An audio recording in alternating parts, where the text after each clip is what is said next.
Hello, listeners. Hi, my name is Madhavi, and I'm so happy to have you on UppTalk. You have come to the right place if you want to learn about IT and do really cool things with your hands. We are not just another IT company when I say UppTalk. Think of us as your learning partner dedicated to helping you reach your full potential. We have top notch hands on courses to help you build your business, whether you are new to technology or want to move up in your current job. Let's look around this as our first step towards learning. In today's class, we are going to explore some more activities in the automation. Let's go to the automation that we had created. This is the one.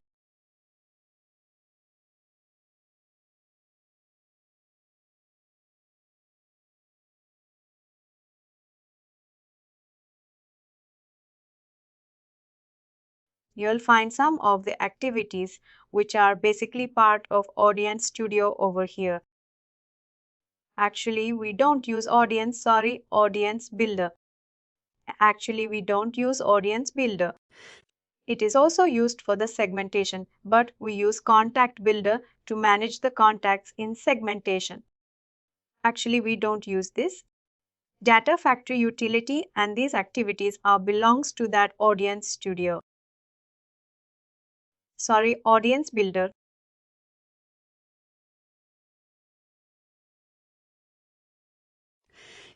We had talked about the filter activity in the last class, and next we have is fire event activity. This activity basically helps you to kick off the journey. Till now, we have not talked about the journey. This activity will come back later when you will understand a little bit about the journey. Then we'll see how we can use this activity to kick off or to fire the journey. Let me just cancel this one. Next we have is refresh group. Similar to the filter activity, it helps us to refresh the group. We have seen that we have two types of groups. We have filter group and we have random group. Filter group means it is based on some filter. It is based on some criteria. Let's say the source list. If we add or if we make any changes in the source list, automatically that change will not affect the group. What we need to do, we need to refresh the group that it can run the criteria again and fetch the latest data. If we have the automation in place, what we can do, we can basically have this activity to automatically refresh the group every time before we are using it. Let's say we can select any group. Let's say age filter group and click on done. What will happen when we will save and run this? Then it will refresh that group automatically, whatever the group that you selected. SQL, this one will be talking about in detail. Script activity. Here we can write SSJS code that is servers as JavaScript. The SSJS will be talking about in the upcoming classes. Then we will take a look at it.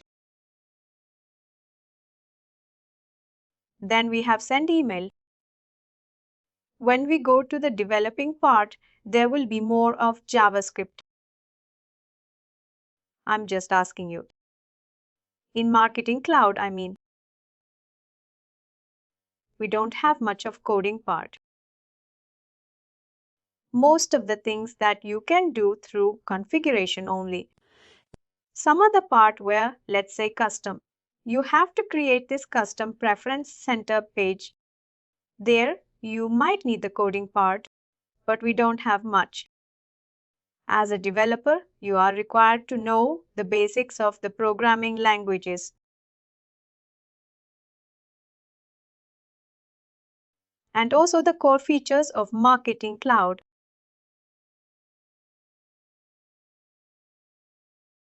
This activity is an email. What this activity will be doing, this will be used to send the email to the customers. How we can configure this, we just have to click on choose button and we can use this button create a new email send activity. Now, here we had the 5 steps. It is similar to the steps that we do at the time of sending the email.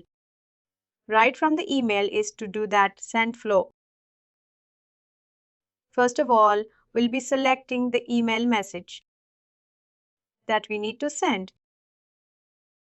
Let's say this one and click on Next button. Next is Define Properties. The folder would by default would be user initiated. We can also change the folder and we can give a name. Send email send.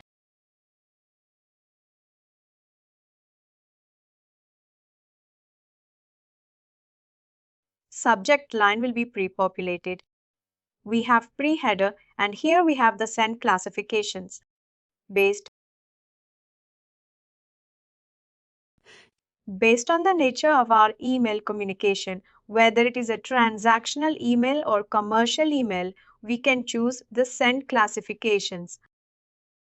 Right now, we are choosing commercial one. And then this is a preview. We are able to see and we can click on the next button. In the next step, we have to choose the audience. Let's say I'm going to select the same data extension that we had created. This is the one.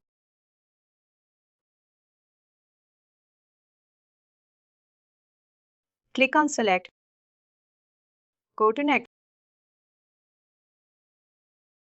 Here we have similar options. We can choose a send to our delivery window, early threshold, multi-path MME track clicks retain send log. All these options we already have seen in the past when we're sending the email through the send flow. Now click on the next button and everything looks correct. We just have to click on. Just check this checkbox to confirm everything looks good and click on Finish button. Now what will happen when you will run this automation, like you click on the Save button and then you click on either Run once or you should do this automation and this automation will start. When the automation starts, like it will go through step by step. When the automation will start and will come to this activity, this step number 2, it will come to this activity send email. Then it will send the email message to the customers, to the target audience that we have configured as part of this. Now one more thing. When we were talking about the email studio, we had talked about a different type of email sends. We have test send, we have Salesforce send, user initiated 3-cut sends right. User initiated send and this your automation send email activity is the same thing. It has 2 names at different places. But in the back end it is the same thing. Let me show you. We'll go to interactions and we'll go to user initiated emails. Here also you'll be able to see the same thing that we had created right. This is the one. I think this is the one right email send demo your 010. This we have created on the 13th of February, right? This is the one. If you click on this, you will see the same configuration that we have made as part of this. In the backend, it is the same asset, it is the same email configuration, but it is present at 2 different places and at these 2 places the names are different. Here we are calling it as a user-initiated email. And if we are accessing through the automation, then we are calling it as an email send activity or the vice versa. You can create it from here and you will be able to access it from here. You can also create the user-initiated email from here and the same thing, it will be visible in the Automation Studio as well. Here we have the same email message, selected subject line send classification. Everything is the same configuration that we have made over here. The only thing that you need to remember is that user initiated send and the send email activity in the Automation Studio is the same thing, not a different one. Any doubts? We can only refresh the group, not data extension only group. For the data extension, we have this filter activity. Next, we have verification.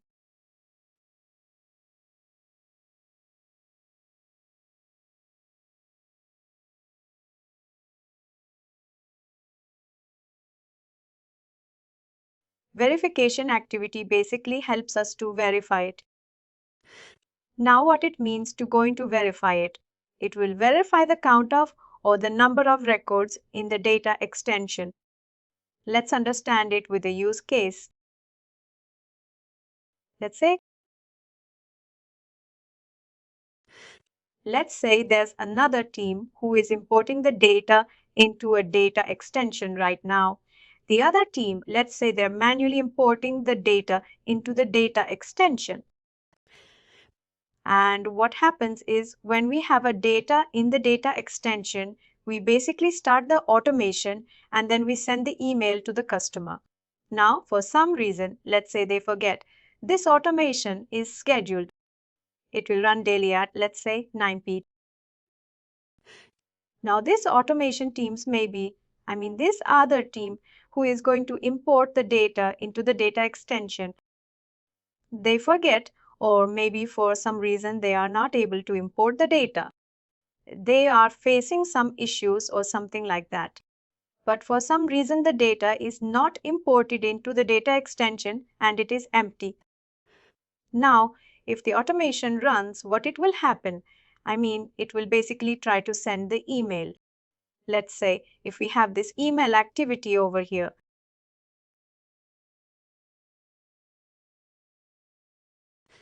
Let's say if we have the email activity over here, what will happen? The automation will run and it will try to send the email to all the customers.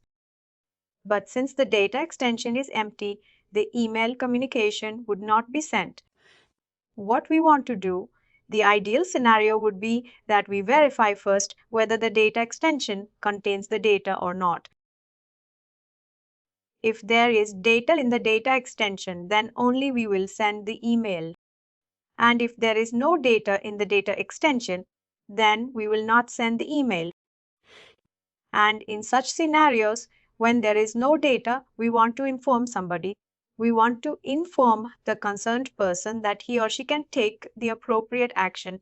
That may be why the data is not there and things like that, right? To do all these things, we have the verification activity. Let's see how we can configure this. Click on Configure button and the data extension that we need to verify, either we can select, it is showing in this automation. These are the data extensions which are being used or somehow they are being populated through this automation. Or we can go to all and it will show all the automations. Let's say just for example, we can take this one and click on Next. Now here we have to specify the condition that if condition is true, let's say if we see that if the number of records is equal to 0 in the data extension, then what we need to do? We need to stop the automation because it doesn't make any sense to move forward or run any other activity when there is no data in the data extension. And next thing what we want to do, that we want to send the email notification to the concerned person that he can take the appropriate action. And here we can mention the email address of, let's say, a developer or anybody who is going to take care of it. And here we can mention the note. Let's say there is no data in the data extension.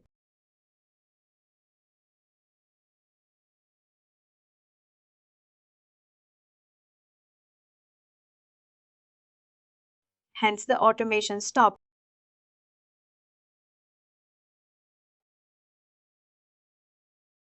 something on the left side. And here we can mention the sequence email address. And then we can click on. Let's say if we see it,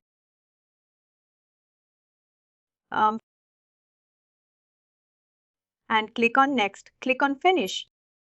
What will happen when we will run the entire automation? The system will basically start executing step number 4 and it will verify whether we have the records or not.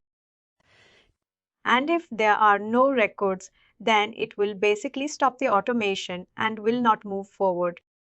And if there are records in the data extension, then we are good, right? We don't need to do anything. The condition will fail in that case and automation would run normally as usual. It means that for point 1 the automation will stop for this step. It won't work. Let me choose another extension and show you how it works. Let me change the condition. Just to show you it's working and changing the condition that if the count is equals to 1, then it will basically stop the automation. I'm just removing that part.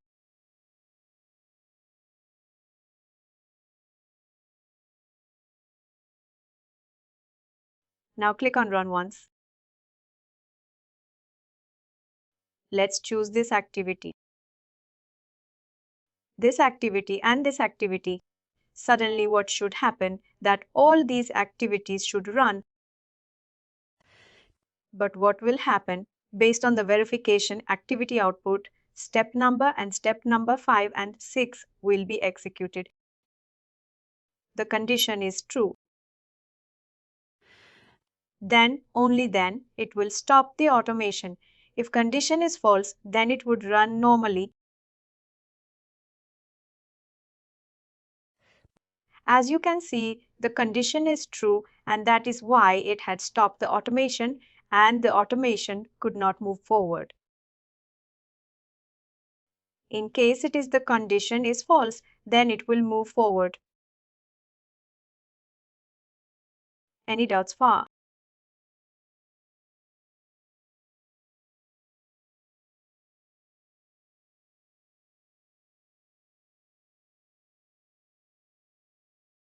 Next we have is wait activities. Wait activity is used to cause the delay between two activities or two steps. Let's say we need to send two different emails to the customers, but we want to have a gap of, let's say, 15 minutes. What we can do? That we can have this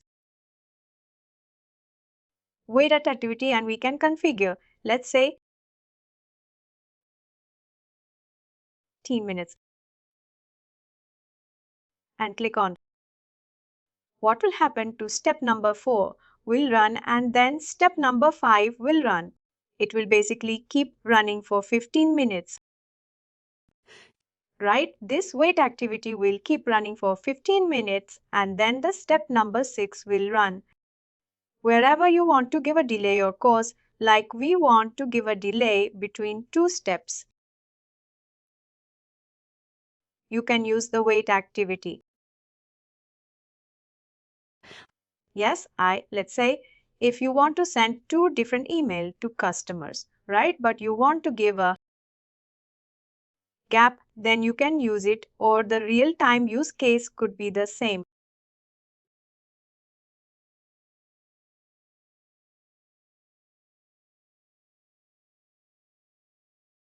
We don't use this much, this one use case, but that is an advanced use case.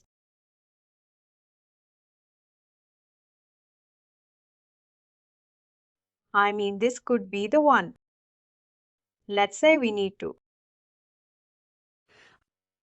to send it, say follow-up, reminders or something to the customers. Then we can send one email and then we can cause some. We can have this wait activity, let's say 15 minutes or 30 minutes, and then we can send another email. That's something we can do. I have already shared all the documents. I think it must be uploaded to the portal. You can check today. Let's talk about the basics of SQL that we are able to use in Marketing Cloud. SQL is your structured query language. Normally that you ask normally when you write to SQL in different databases. Let's say Oracle, write SQL Server MySQL. There you have more flexibility in terms of writing different commands and clauses of SQL. But in Marketing Cloud, there are many restrictions that what you can write and what you can't write, what you can use. Generally, we have 4 different commands in SQL. The basic commands are you can select like when you read the data from the database. Now, in our case, the database would be our tables, our data extensions. SQL only works on data extensions and it doesn't work on the list. You have your data extension and what we need to do. We need to, let's say, retrieve the data from the data extension. Then you can use the SQL. Let me give you a use case. First of all, that you understand the application and the usage of SQL, that you will be able to relate and understand more better. Let's say generally, where do we use this?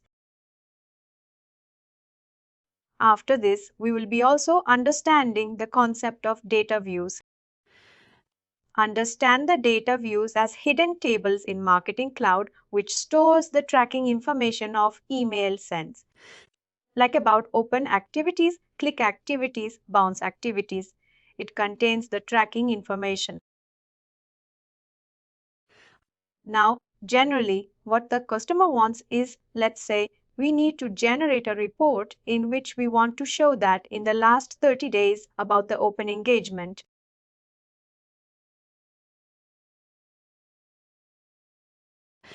Now, in that we want to show that, let's say we want to generate a report in which we want to show for each and every email campaign.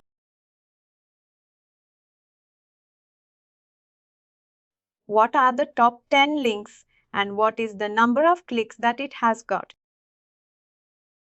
Or let me give a simple use case.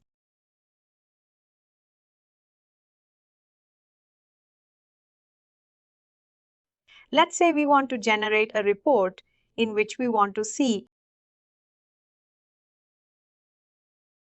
that whole subscribers has not opened the link in last 3 months. That we can basically send them some promotion, discount coupons, things like that. That they start engaging with our brand again. That's something we want to do. Now that's something you cannot do with your general report site or you cannot do with your email store, your tracking sense.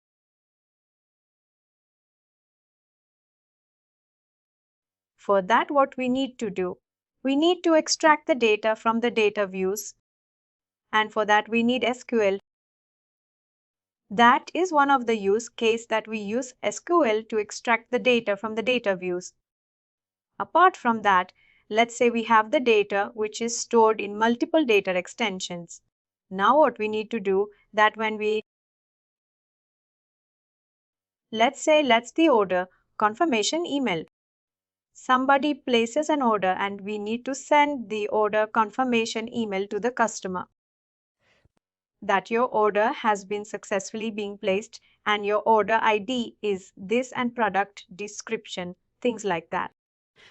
Now, this information that we need to populate or we need to display the email message is not stored in a single data extension. It is stored in different data extension. The personal information of the customer is stored in a one data extension like email address, first name, last name, and things like that. In another data extension, we have the order information. You know what is the order, ID and billing date and everything.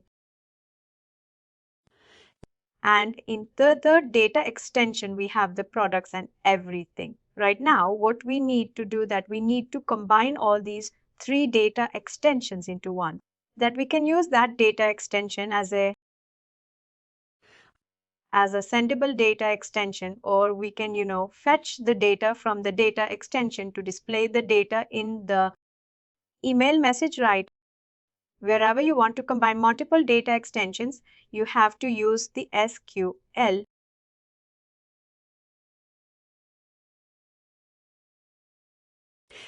In Marketing Cloud generally, basically we have 4 different commands that works on database. That is, you can use a select to retrieve the data. We have insert command to insert the data.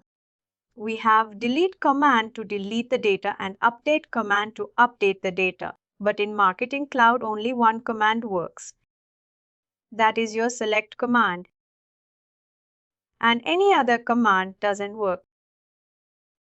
This command is used to retrieve the data from the data extension. Now, the simple syntax of the SQL query is that you have to use the select command to select the data and then the from keyword, which basically helps you to allocate from where you want to extract the data, and then you have to write the data extension name. Let me show you a simple example. No, it will not work. The only command that is supported in Marketing Cloud is select command. You can write the select command and you cannot write these things. Only the extension you store and contact will not there. Only we can delete or add the data, only two. There are other ways, like with the help of this, this activity in SQL query activity, we will understand that how we can insert the data and everything. But in terms of the SQL query language, these different commands doesn't work. Only the select command works. Now, how we can perform these operations, like how we can update or how we can delete or how we can insert the data.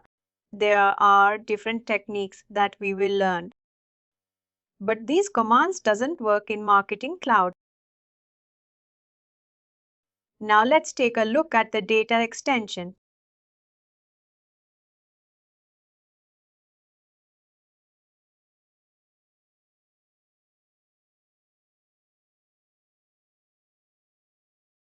Let's take a look at the data extension which has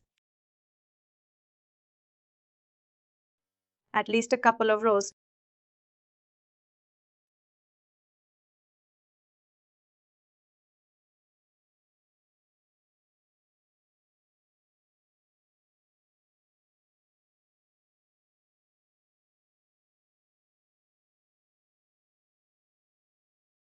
It has 18 red.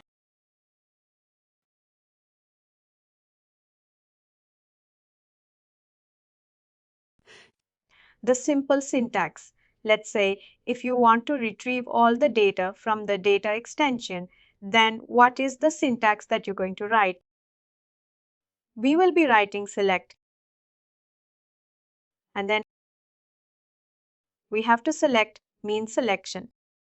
Now what we are selecting? We need to select the columns.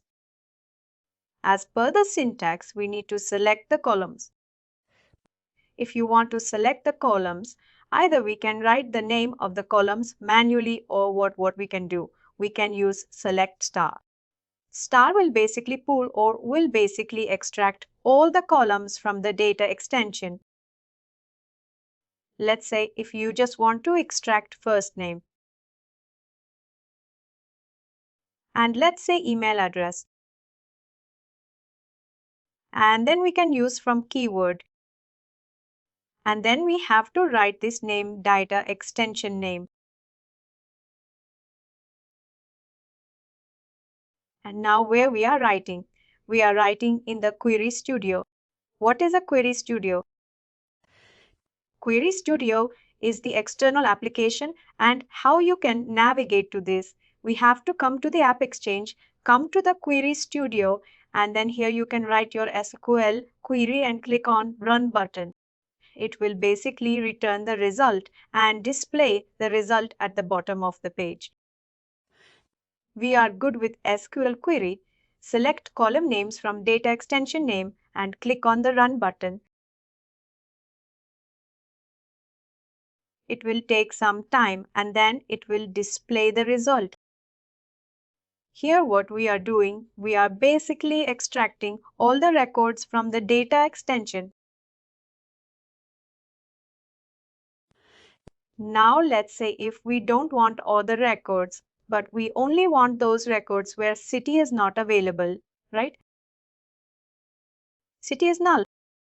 That we can target them and we can tell them that we don't have your city value. Please provide your city value right. That's something that we want to do. Now let's say if we don't have the SQL query, how we can do that? Filter. Yes, we can use the filter to filter the record from the data extension, right? Same thing we can do with the SQL query as well. For that we have to use the where clause. We'll write where and then we have to write the condition that city is null and then we will get all the records where city is null from this and data extension. It might take 2 to 3 minutes. Sometimes I let it run. Meanwhile, let me run the query where city is null.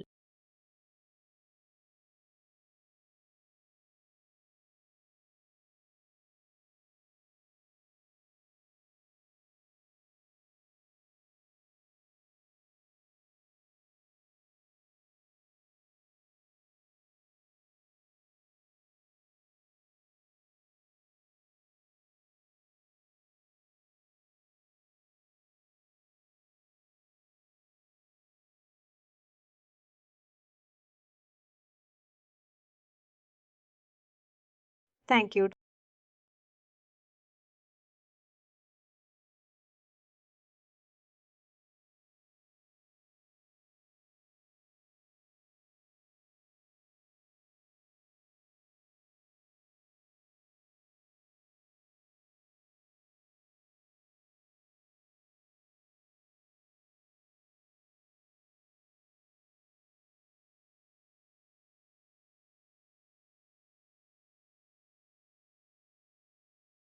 Meanwhile, it's running.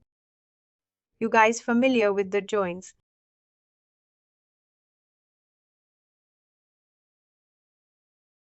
Where do we use join? To merge the two tables. Let's say I have this customers table over here, right? Which has the customer information. It has first name, last name and customer ID, right? Now I have another data extension named orders. Over here. And this contains the order information. It contains the data about the which customer has placed which order.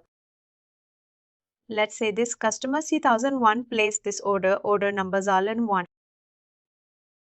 This customer placed another order.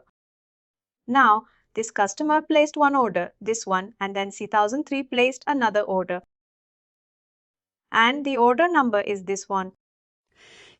Now, my query is that I want to find out that the email address and the first name of the customer who has placed, let's say, maximum number of orders.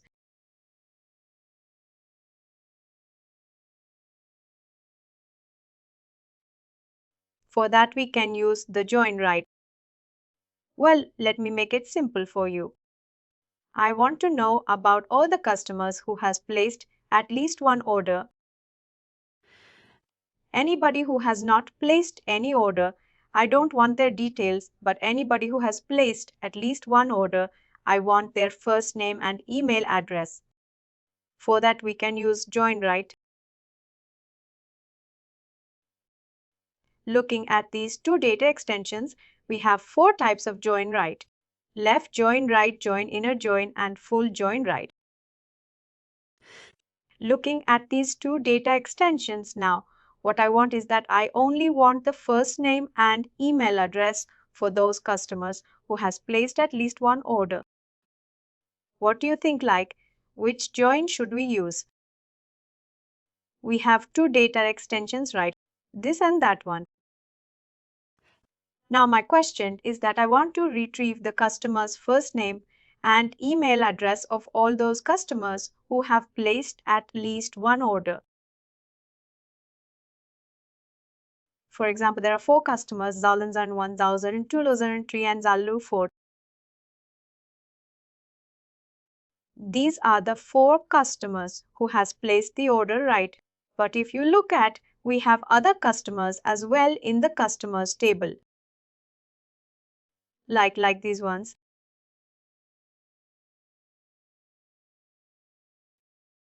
We have 05, 2006, all driven, right? These are the customers who has not placed any order. I don't want their information. I want only those customer information who has placed at least one order. How do I mean which join would I use?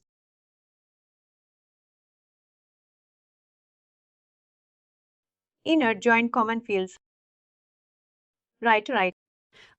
We would be using the inner join because we want only those records which are common or which are present in both the data extensions, right?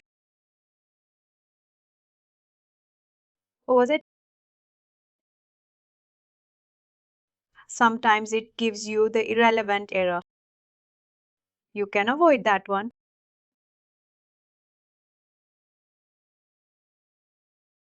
We'll try this one as well. I mean the join one. And then the basics of the SQL would be, your select command. You should know how you can use the select command, how you use your join, how you can use your where clause, right? Apart from that, we have some other SQL functions. Let's say I want to retrieve all the records from the data views about all the customers who has not opened the email in last 3 months, right? There you would use the date functions, right? If you want to add the data, subtract the date from a particular date, then you can use the dated function. Get date will basically give you the current right now. What is the detail time? Format will basically use to format the string length will give you the length of the string. Here you can see multiple records based. It is blank, but here only we have one record, right? The reason is null is basically is considered as an empty value. I mean like it is null. It means it doesn't have any value. That is your null. But some of the records are basically blank because they contain the empty space or empty string. In programming language, basically there's a difference between the empty string and the null. Null is mean no value, like nothing, no blank. But some of the records here basically are blank and some of the records basically has the empty string. Here you are not able to see, but there is a thing. Null means it will display wherever the value is not those records. Right? We don't have any value. It means it is null, like it is blank. Or basically what happens is when you capture the information through the form, let's say you have this form, right? And let's say you have the smart capture form and you capture the data from the smart capture form and insert the record in the data extension. Now for those fields where you don't fill anything, it will basically contain the empty string. It is not a blank. It is basically containing the empty string. About the string and variables and everything, I mean, we will understand in the upcoming sessions, and we'll talk about the program languages. There we will understand these differences in more detail. But generally, let's say field use where it is equals to this. This is your empty string. We don't have anything written over here, right? This is empty. We don't have anything, but still it is a string. It is considered as a string. And if I'll say null, null means complete blank. Let's say if I'll use this one, then let's see what happens. We have got these 6 records where it is empty string, like where it is blank.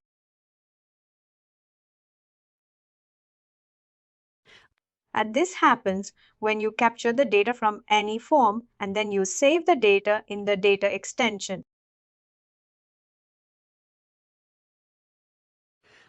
That's not the important part. But the important part here to understand is that how we can retrieve the data from the data extension, how we can use the where clause, and how we can use the join. Let's say I want to use a join over here. I'll use join. And then we have to write another on this. And then we have to write on keyword, and then in order to join two different data extensions, we have to have a common column right. That we can map these two data extensions.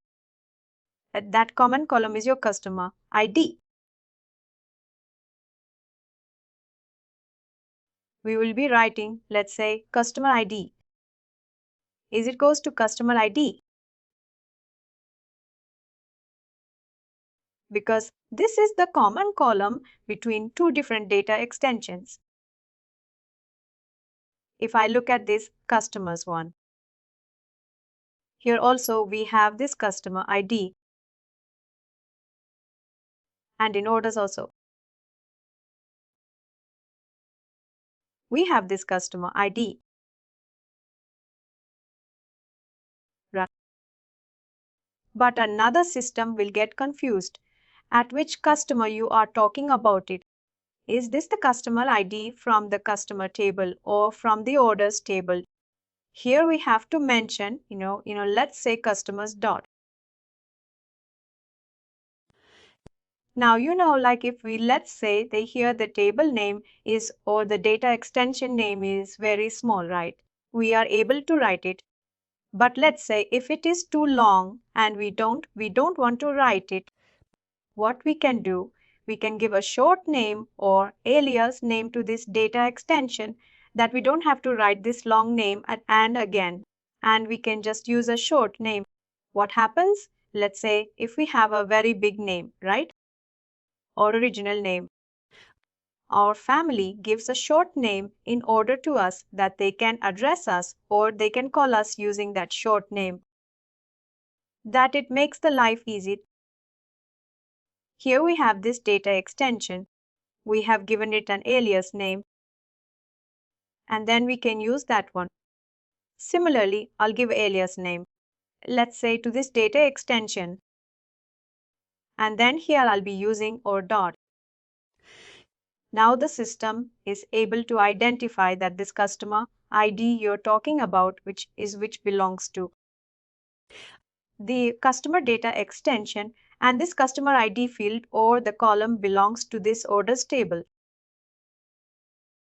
Now, and that's first name email from this time, this 0 yes customers join on this one.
Customer is customer.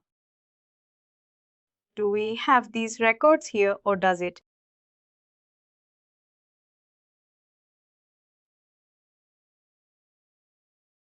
We have CEO's entry. I think that is here. The customer is different.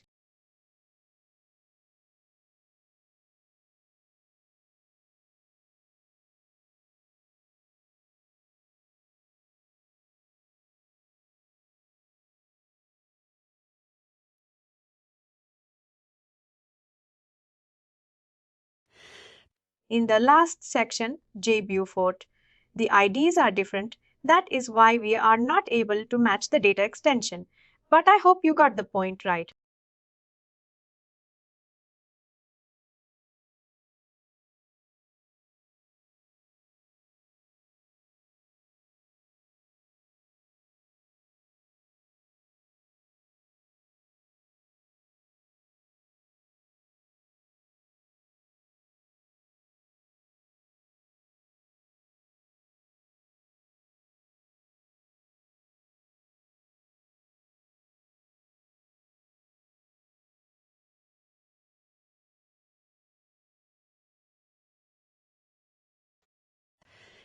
We basically can use a join to combine two data extensions and then we can get a result in one.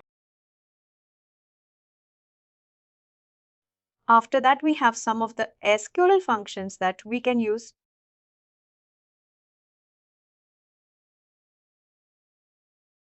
We have data functions. Let's say we have a data extension and what we want to do.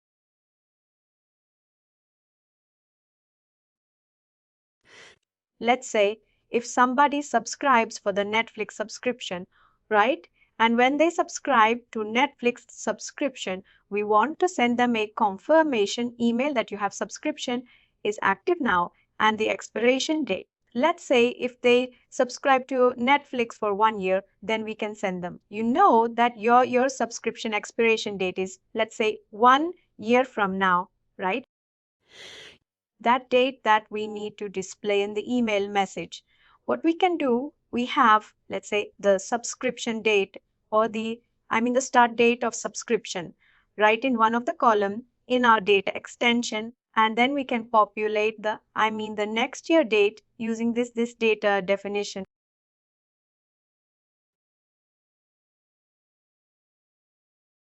I think here we have the date column as well, right?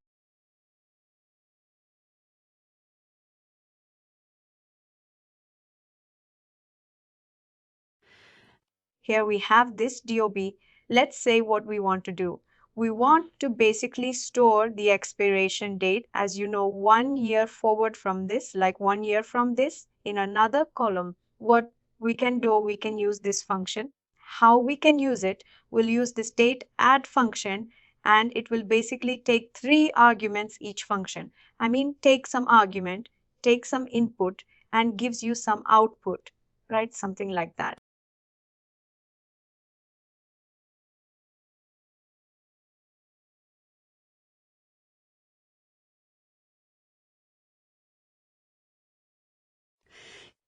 The 3 inputs that it takes us. First is that period that you want to add. Let's say I want to add year. What is the duration? I want to add 1 year and what is the date? The date is from this date extension, right? From this field, Adobe, I'm just this data. Now, this data extension name contains spaces. We'll be using these brackets over here like this.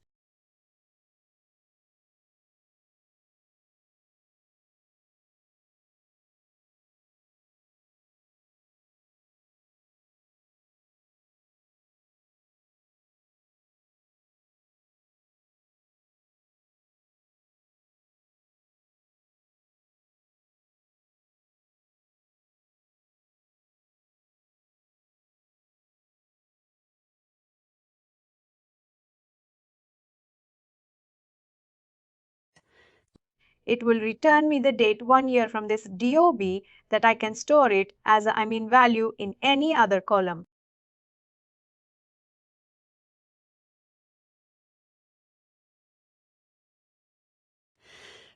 Then we are already approaching the time. Today, in the next class, we will be talking about few of the functions and also about SQL query activity. Please do like, share, and subscribe to our channel. For more information, contact us sales@therightuptalk.com.